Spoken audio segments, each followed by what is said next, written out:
untuk materi ketiga yaitu jasmani.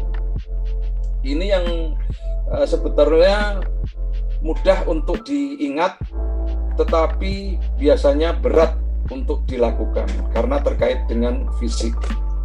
Adik-adik sekalian, di dalam seleksi jasmani ini itu ada beberapa materi. Yang pertama adalah postur.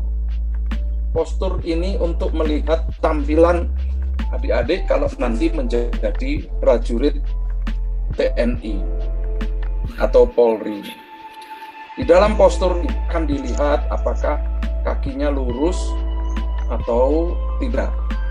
Yang diharapkan ya kakinya lurus. Maksudnya lurus itu dia tidak berbentuk X atau tidak berbentuk O.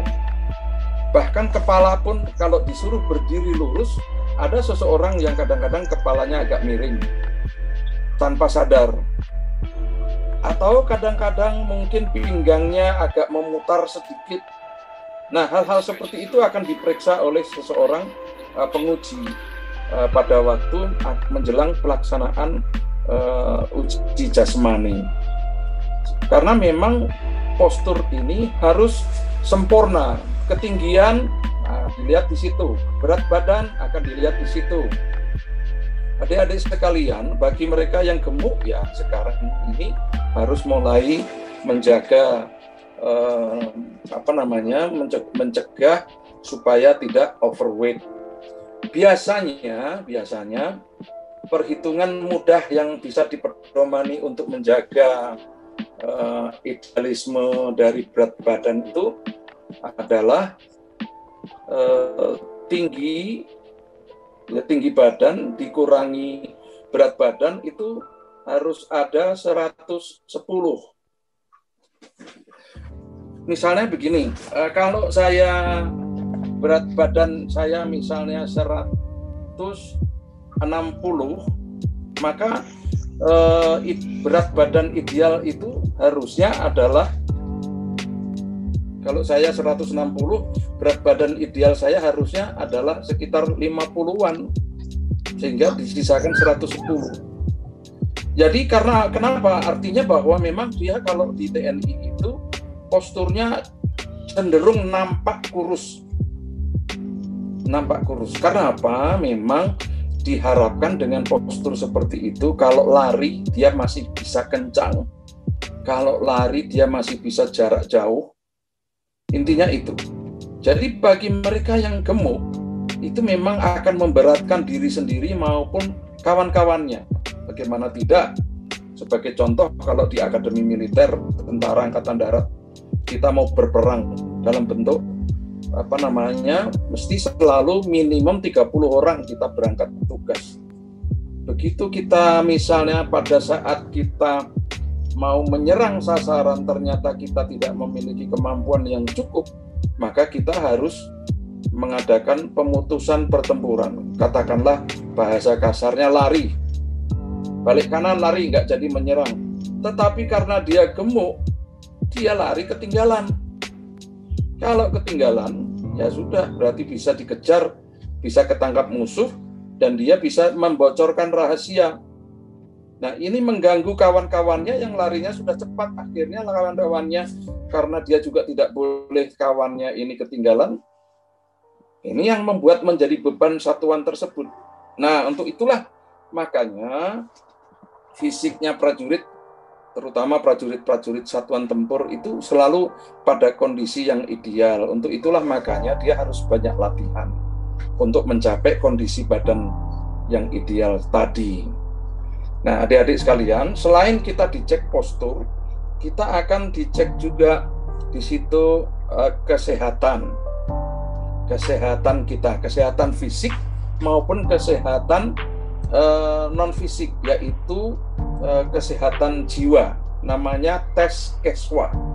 Tes Keswa ini adalah menguji jangan sampai seorang prajurit itu memiliki kelainan jiwa atau katakanlah gila atau setengah gila. Nah, ini tesnya mirip-mirip tes psikotes, tetapi orientasinya adalah untuk mengetahui kesehatan jiwa, bahwa dia memang jiwanya betul-betul stabil. Karena kalau seseorang yang kesehatan jiwa tidak stabil akan membahayakan satuan atau organisasi dari di mana dia bertugas. Kesehatan jiwa meliputi biasanya pemarah, atau dia kalau selain pemarah yang eksplosif. Kalau marah banting-banting barang, kalau nendang-nendang apa saja yang ada di sekitar kanan kiri, atau kadang-kadang ngomong sendiri pada saat nggak ada orang. Nah, itu tidak baik bagi prajurit. Nah, disitulah melalui tes kesehatan jiwa itu para peserta akan diuji, dan itu ada tertulis dan ada wawancara.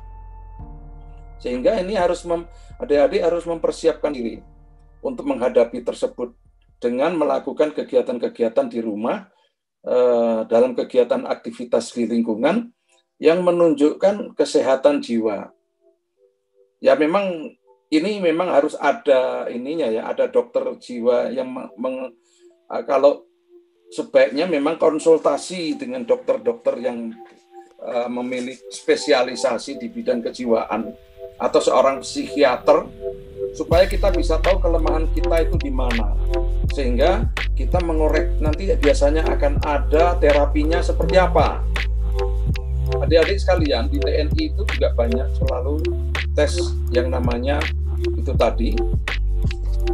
Salah satu contoh, banyak perwira-perwira atau walaupun sudah lulusan akademi militer juga nggak bisa jadi jenderal juga banyak. Dia berhenti pangkat mayor, paling banter letnan kolonel, karena ada aspek kesehatan jiwa.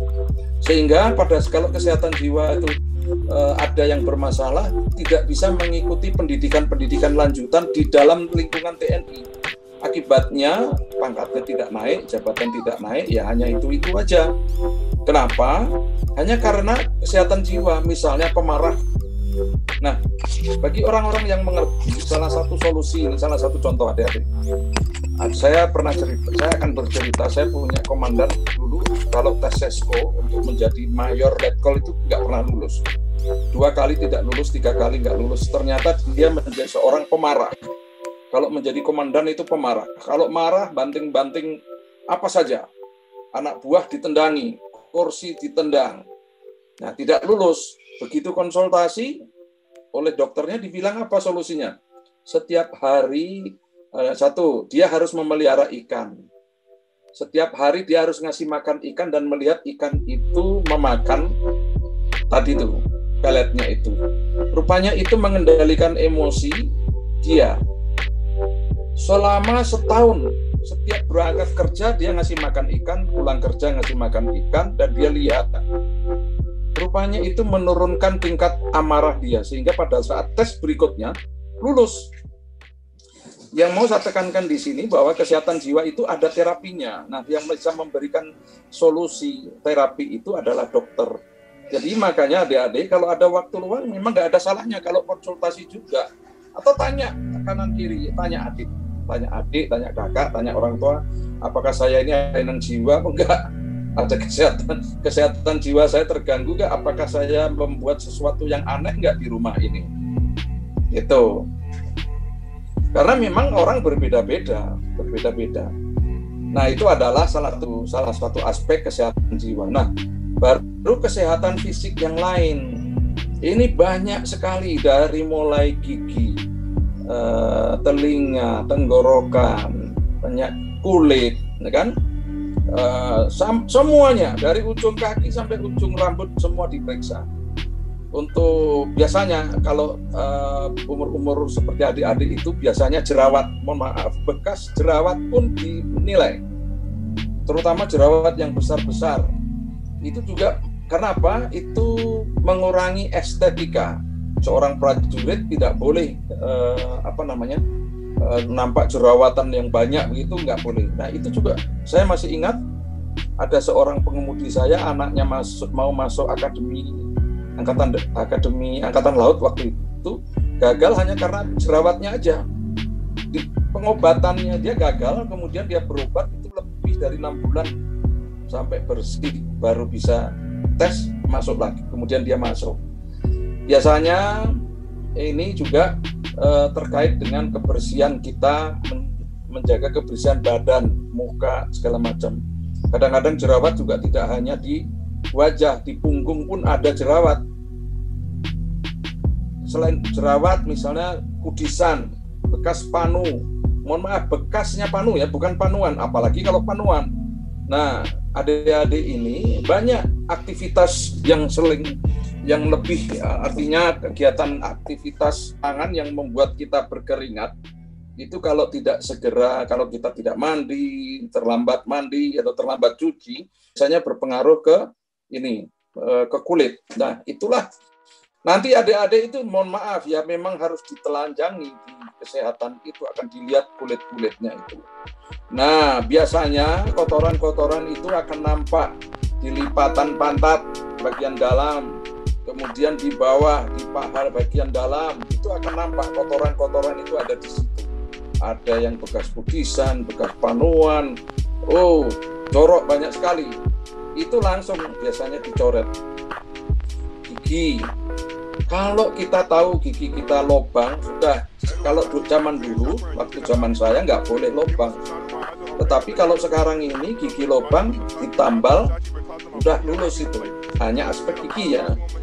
Nanti kemudian yang lain-lain itu, kalau bagian dalam seperti darah, bagaimana kolesterol, bagaimana gula, bagaimana asam urat, bagaimana terus yang lain-lain. Nah, ini bisa dilakukan dengan cara dari sekarang ini adik-adik juga bisa datang ke rumah sakit. Kalau ada rumah sakit tentara lebih bagus. Pak, saya mau periksa lengkap. Bagaimana, karena saya mau masuk tentara, sehingga saya ingin dites, saya ingin diperiksa kesehatan saya, dan saya ingin tahu solusinya seperti apa kalau ada masalah. Jadi memang kalau sekarang tinggal sebulan, kalau ternyata adik-adik itu punya misalnya varikokel, ya sudah, lebih baik jangan tes masuk, karena percuma, pasti akan gagal. Varikokel itu adalah pembesaran pembuluh darah vena di lipatan paha, biasanya di bawah sekitar kemaluan kita. Di situ kalau untuk laki-laki berbahaya. Nah, hal-hal seperti ini kita tidak tahu. Maka itu adanya yang tahu adalah di rumah sakit tentara. Jadi seperti yang di Jakarta di sini, kalau kita periksa lengkap itu 800.000. Tetapi kalau periksanya nanti ingin berkonsultasi dengan dokter spesialis, misalnya kita punya ambeien, kita ingin konsultasi, itu 1.300.000. Nah, saya kurang tahu bagaimana di daerah. Silahkan dicek di rumah sakit bagaimana kalau periksa lengkap darah sampai dengan semuanya, supaya kita bisa antisipasi. Gigi saya lobang, saya punya ambeien, saya varikokel, saya panuan, kudisan. Udah, lebih baik nggak usah daftar dulu sekarang, daftarnya tahun depan, tetapi dari mulai sekarang harus merawat penyakit-penyakit itu supaya bisa dibereskan dan sembuh dan siap untuk melaksanakan uji atau seleksi. Daripada mondar-mandir nanti juga nggak buang uang percuma, akhirnya malah tidak lulus, akhirnya nanti buang-buang waktu. Nah, itu adalah masalah kesehatan. Jadi luar, kulit, dalam, jantung, paru-paru, semua diperiksa oleh dokter-dokter spesialis, dan itu nanti masing-masing memiliki poin-poin. Jadi kalau misalnya begini, gigi bolong, sudah K1, berarti kurang 1. Ternyata ada bekas panu, sudah K2. Nah, yang tidak lulus setelah K2, K3 itu sudah tidak lulus. K2 masuk dalam catatan, dalam arti masih bisa toleransi. Nah, kita tidak boleh ada K. Untuk seumuran adik-adik ini tidak boleh ada K. Semua harus mulus. Tidak ada gigi lobang, tidak ada panuan, matanya juga harus bagus. Kalau mata minus, Banyak sekarang cara dengan dilasik. Itu hanya ya memang agak mahal sedikit ya, kalau nggak salah berapa juta. Saya lihat kemarin saya punya pengemudi saya, anaknya masuk dengan dilasik langsung bisa ikut tes, sekarang sudah menjadi seorang pelaut, masuk di angkatan, menjadi perwira angkatan laut ya dengan cara dilasik. Yang saya ceritakan tadi, anaknya pengemudi saya itu dia kena bekas kudis ya, bukan kudisan. Kudisnya sudah sembuh tapi bekasnya masih ada. Itu kudisan di bokong yang menyebabkan gagalnya dia. Kemudian matanya minus, kemudian giginya lubang. Tapi karena dia 1 tahun mulai persiapan dan dia sudah melaksanakan pemeriksaan kesehatan pendahuluan, sehingga dia bisa pada saat tes sudah bersih. Hal-hal seperti ini yang harus adik-adik lakukan. Jadi bidang kesehatan itu.